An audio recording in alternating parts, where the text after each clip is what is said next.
Welcome to the Miami Heat Zone podcast. We're pushing to 6,000 subscribers. Guys, we are halfway to that goal. Make sure that you guys hit that subscribe button, and thank you for all the support. So I think the Suns are really running out of options here. If Chris Haynes is right about Milwaukee not wanting Beal, I don't know if I see a path to a Jimmy Butler trade.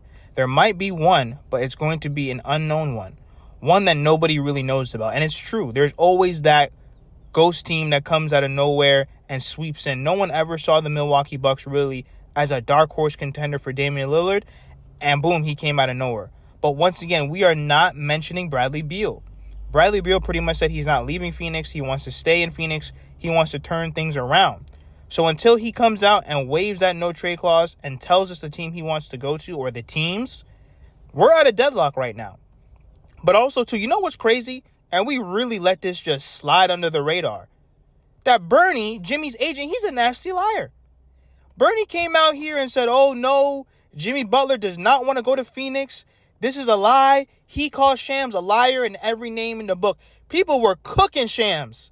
They were destroying Shams, saying that he's making up reports, he's causing drama, and all of a sudden now, it's like everybody forgot about that.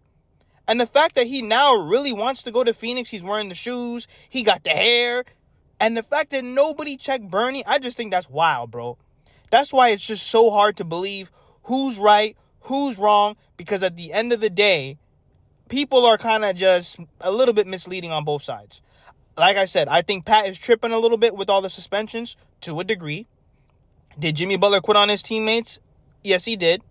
But like I said, I just think that's weird that we have all these conflicting reports. You know, both sides are calling each other liars, but let's listen to the rest of the report. I believe that Butler is kind of holding up the market a little bit because some of these teams are like, hey, I can get involved in the Butler deal and get a first-round pick back for not really doing very much. I don't want to do anything else and jeopardize that. Sure.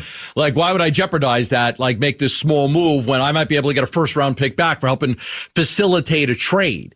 So I do think that in some ways, because any Butler deal, if it did happen, and I think you're really running out of options here. I really do. If Chris Haynes is right about Milwaukee not wanting him and Miami doesn't want him, and then, you know, if you can't do anything with Chicago, I don't know if I see a path. There might be one, but it's definitely it would be an unknown one. It would be one that nobody really knows about, coming out of nowhere, out of left field to emerge.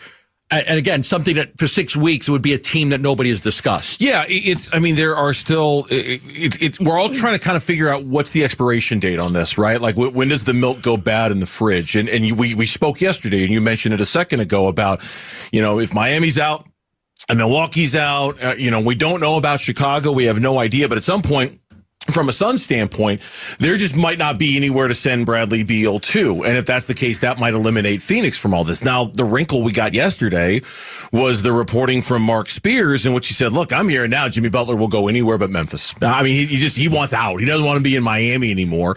He wants to get out of there. So maybe at some point the Suns' expiration date comes and they go, okay, you know what? Forget it. We're out of the Jimmy Butler thing because we can't move Bradley Beal.